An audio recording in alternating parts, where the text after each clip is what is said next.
तो चलो देख लेते हैं वेव के कुछ बेसिक टर्मिनोलॉजीज। ठीक है, सबसे पहले बात करेंगे वेवलेंथ की। वेवलेंथ क्या होता है? जैसे हम सभी को पता है कि एक वेव में क्या होता है, एक बार ऊपर एक बार नीचे, ऊपर नीचे ऐसे चलते रहता है।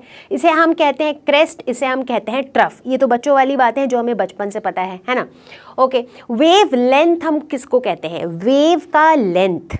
ठीक है, मतलब दो कॉन्जिक्यूटिव क्रेस्ट्स के बीच का डिस्टेंस या फिर दो कॉन्जिक्यूटिव ट्रफ्स के बीच का डिस्टेंस, उसे हम वेव लेंथ कहते हैं। जैसे मान लो अगर हम पीक पॉइंट्स की बात करें तो इन दोनों पीक पॉइंट के बीच का जो डिस्टेंस है दैट इज वेव लेंथ। या फिर अगर नीचे वाले सबसे मिनिमल वाले पॉइंट की बात करें तो इन दोनों क्रेस्ट के बीच का जो डिस्टेंस है दैट इज वेव लेंथ। ठीक है, वेव लेंथ को हम डिनोट करते हैं लैम्डा से। ठीक है, तो वेवलेंथ की अगर बात करें, let's say we talk about a wave इस तरीके से जो यहाँ से स्टार्ट हो रहा है, तो यहाँ से लेके यहाँ तक दिस इज वेवलेंथ। ठीक है, उसके बाद से वो फिर से रिपीट हो रहा होगा वही पैटर्न। ठीक है, तो वेवलेंथ क्लियर हो गई, ग्रेट। अब बात करेंगे फ्रीक्वेंसी की। फ्रीक्वेंसी, कोई भी चीज़ की फ्रीक्वेंसी का मतलब क्या होता है? जैसे हम कहते हैं ना कि भाई तुम्हारी बाहर खाने की फ्रीक्वेंसी क्या है, मतलब तुम कितना फ्रीक्वेंटली बाहर खाने के लिए जाते हो, right? That means what is the number of times that you go out to eat, correct? तो सिमिलरली यहाँ पे फ्रीक्वेंसी का मतलब है number of waves per unit time, एक तरीके से। ठीक है, मतलब फ्रीक्वेंसी को समझने के लिए इस पिक्चर को अपने दिमाग में डाल लो। लेट अस सपोज आपके पास एक वेव है ऐसा, ठीक है, आपके पास एक दूसरा वेव है कुछ इस तरीके का। ठीक है, अब आप देखो सेम ड्यूरेशन के अंदर जो नंबर ऑफ वेव्स इस वाले वेव में है वो कई ज़्यादा है कंपेयर टू ये वाला वेव। मतलब for the same time period कितने वेव्स उसमें आ रहे हैं उसे हम कहते हैं फ्रीक्वेंसी। तो इन दोनों में से फ्रीक्वेंसी किसकी ज़्यादा हुई? पहली वाले की फ्रीक्वेंसी ज़्यादा हुई।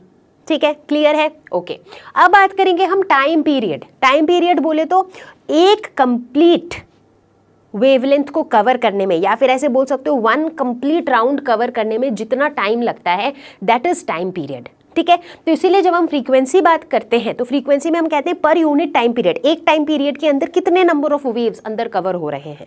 ठीक है, so this is frequency and this is time period. Frequency को हम डिनोट करते हैं न्यू से, टाइम पीरियड को हम डिनोट करते हैं कैपिटल टी से। Okay, and finally this is phase. Phase में बहुत से बच्चों को कंफ्यूजन रहता है कि फेज का मतलब क्या है। फेज वर्ड का मतलब हम आम तौर पर लाइफ में यूज करते हैं। हम ऐसे कहते हैं ना कि यार अभी ना मेरा बड़ा खराब फेज चल रहा है लाइफ में, अभी मेरा बहुत अच्छा फेज चल रहा है लाइफ में, है ना। फेज मतलब कैसी सिचुएशन चल रही है हमारी, उसके लिए हम यूज़ करते हैं इस वर्ड को। तो यहाँ पे फेज का मतलब है कोई भी ऐसे दो पॉइंट्स जो बिल्कुल सेम सिचुएशन में हैं। जैसे for example let us suppose यहाँ पे एक पॉइंट ए है, यहाँ पर एक पॉइंट बी है। क्या हम कह सकते हैं कि ए और बी दोनों सेम फेज में हैं? बिल्कुल कह सकते हैं, क्योंकि देखो दोनों ही बिल्कुल पहाड़ की चोटी पे बैठे हैं। दोनों का जो सिचुएशन है दैट इज द सेम। दोनों सेम पॉइंट पे नहीं है बट दोनों सिमिलर पॉइंट पे है। ठीक है, सिमिलरली लेट अस सपोज यहाँ पर एक पॉइंट है सी और यहाँ पर एक पॉइंट है डी। क्या दोनों सेम फेज में है? बिल्कुल सेम फेज में है। देखो यहाँ पर इस पॉइंट की जो सिचुएशन है ये पॉइंट की भी एग्जैक्टली वही सिचुएशन है। ठीक है, अब अगर यहाँ पर मैं एक पॉइंट F ले लूँ, अब अगर मैं बोलूँ कि क्या पॉइंट C और पॉइंट F क्या ये दोनों सेम फेज में है?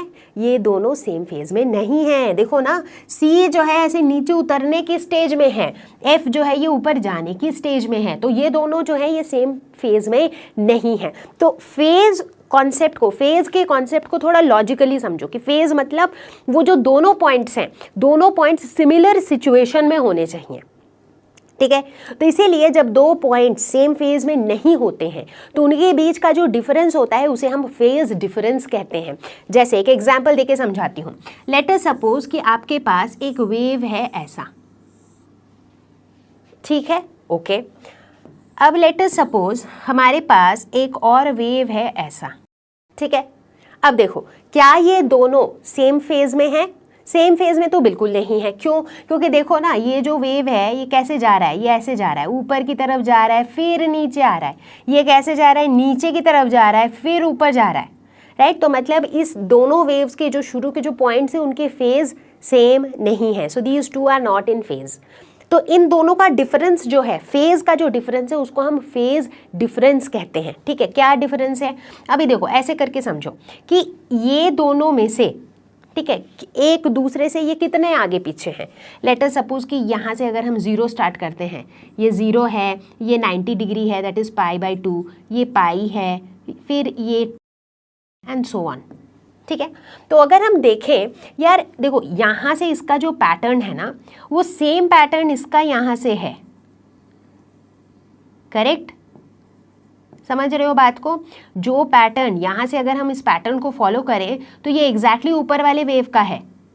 तो इसका मतलब इन दोनों में सिर्फ यही फर्क है कि ये दोनों एक दूसरे के आगे पीछे हैं। कितने से आगे पीछे हैं, इतने से आगे पीछे हैं। ये जो पोर्शन है, इसी पोर्शन का दोनों में फर्क है। उसके बाद से तो देखो ये पैटर्न सेम है दोनों का, करेक्ट। तो इसका मतलब है ये वाला वेव इस वाले पॉइंट पे, मतलब इस वेव का ये वाला जो पॉइंट है, ये जिस फेज में है, इस वेव का ये वाला पॉइंट उसी फेज में है, करेक्ट। तो इसका मतलब दोनों के बीच का फेज डिफरेंस कितना हो गया, इतना जगह, इतना जगह इज हाउ मच, पाई। तो इन दोनों का फेज डिफरेंस हो गया पाई। इसका मतलब है कि ये तो जो दोनों वेव है ये एक दूसरे से पाई आगे पीछे है। एक वेव दूसरे वेव से पाई आगे है, या फिर ऐसे कह लो कि दूसरा वेव पहले वेव से पाई पीछे है, ठीक है। तो दोनों के बीच का जो फेज डिफरेंस है दैट इज पाई।